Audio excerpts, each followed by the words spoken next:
우리 사랑하는 우리 행복한 교회 성도 여러분, 요즘 제가 고민이 하나 생겼습니다. 저희 아들이 좀 컸다고 엄마 아빠의 말을 잘 듣지 않는 것이 고민입니다.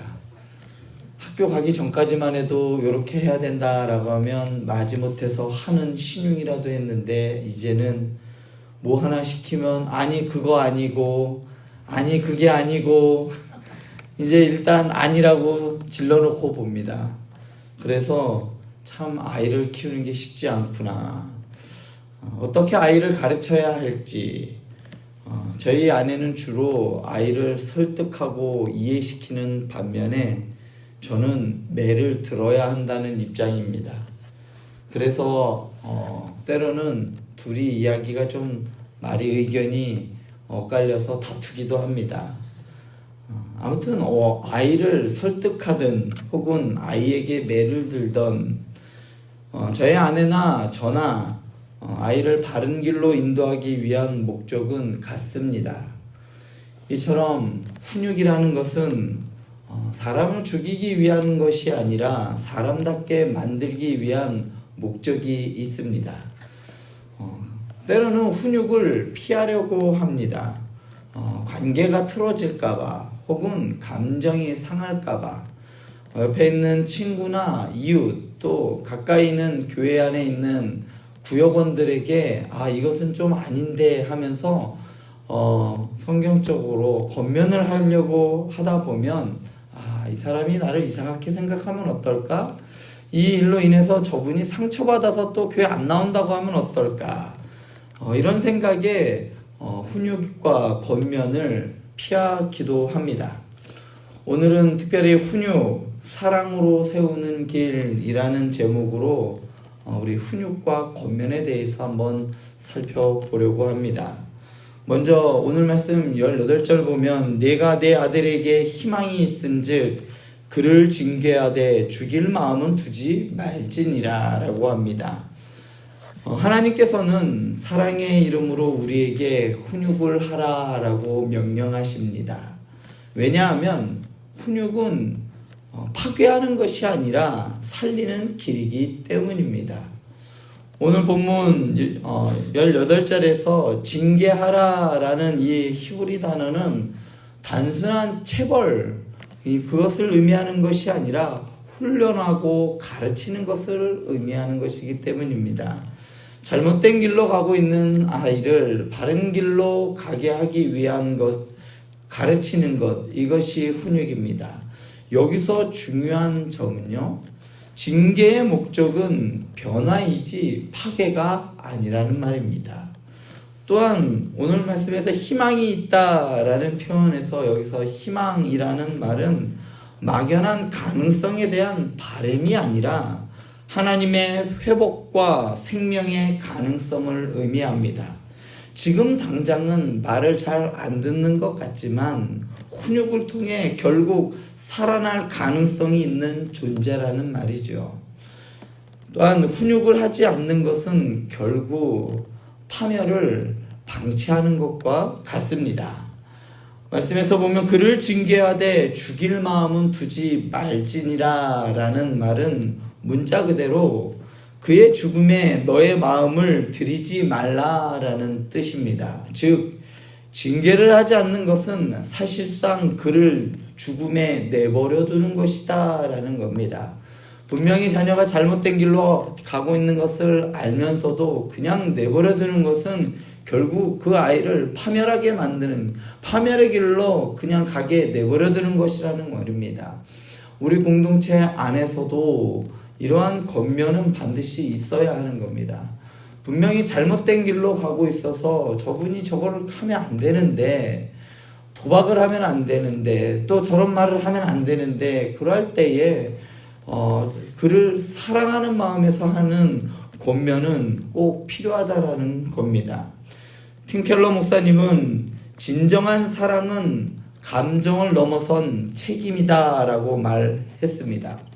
감정적으로 힘들고 어렵더라도 상대방을 살리기 위해 사랑의 훈육을 선택하라라는 선택하는 것이 그리스도인의 길입니다. 또한 훈육의 대상은 자녀뿐만이 아닙니다. 19절부터 21절에는요, 우리 개인에 대한 이야기, 자녀에 대한 이야기뿐만 아니라 감정적으로 폭발하는 사람에게는 반복적인 개입보다 인내가 필요하다라고 말합니다.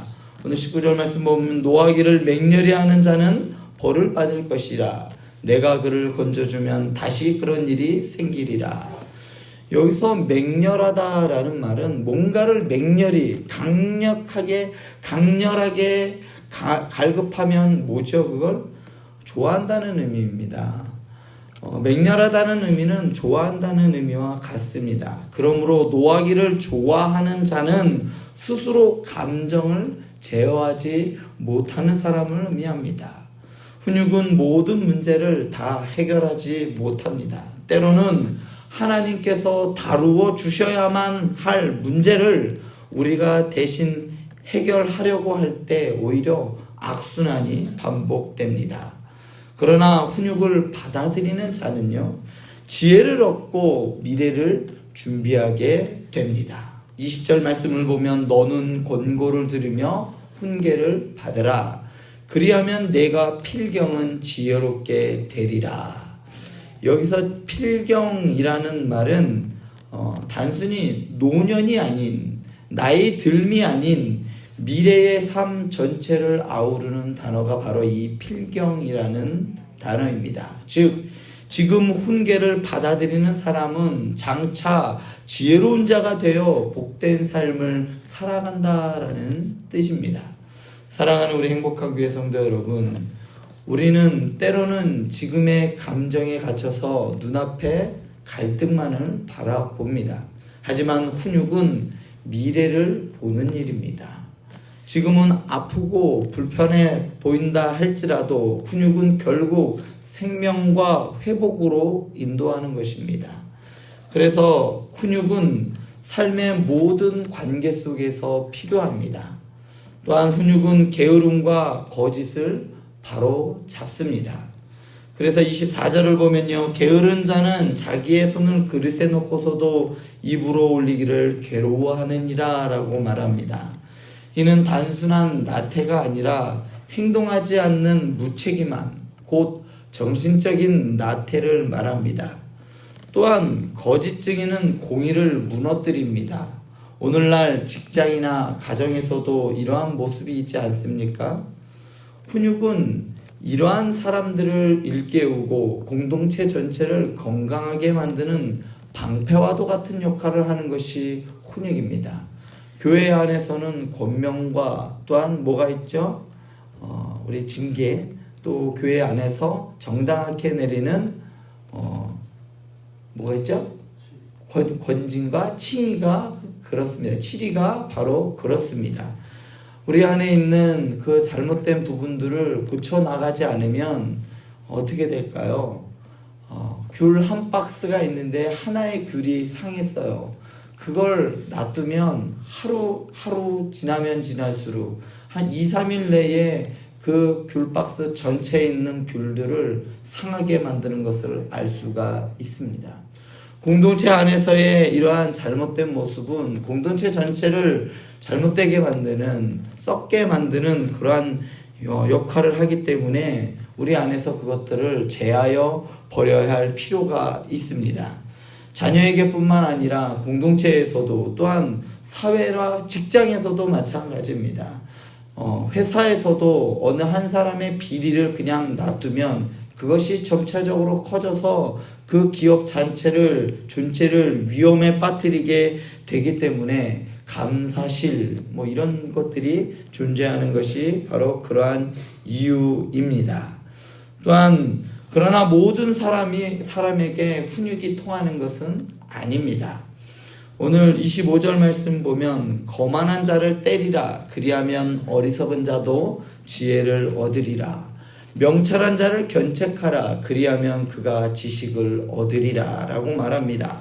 또한 29절에 보면 심판은 거만한 자를 위하여 예비된 곳이요 채찍은 어리석은 자의 등을 위하여 예비된 것이다 라고 말합니다. 모든 훈육이 열매를 맺는 것은 아닙니다. 어떤 사람은 말씀 한마디로 회개하지만 어떤 사람은 하나님의 심판을 통해서만 돌아오게 되는 것이기 때문입니다. 우리의 역할은 사랑으로 훈육하고 결과는 하나님의 손에 맡기는 겁니다. 우리 사랑하는 행복한 교회 성도 여러분, 하나님께서는 우리에게 어떻게 하셨나요? 우리를 사랑하셔서 때로는 책망하시고 때로는 기다려주시고 심지어 자기 아들을 내어주시는 훈육으로 우리를 구원하셨습니다. 예수 그리스도의 십자가는 사랑과 훈육이 만나는 자리가 바로 예수님의 십자가입니다. 죄를 책망하시되 우리를 정죄하지 아니하시고 십자가를 통해 회복시키시기 위해 오신 예수 그리스도의 모습이 바로 훈육의 본질입니다. 말을 안 듣는 자녀가 있다면 포기하지 마시기 바랍니다. 사랑으로 일관되게 훈육하시기 바랍니다. 감정보다는 미래의 소망을 보며 인내하시기 바랍니다. 사실 제가 이걸 쓰면서 저한테 하는 말입니다.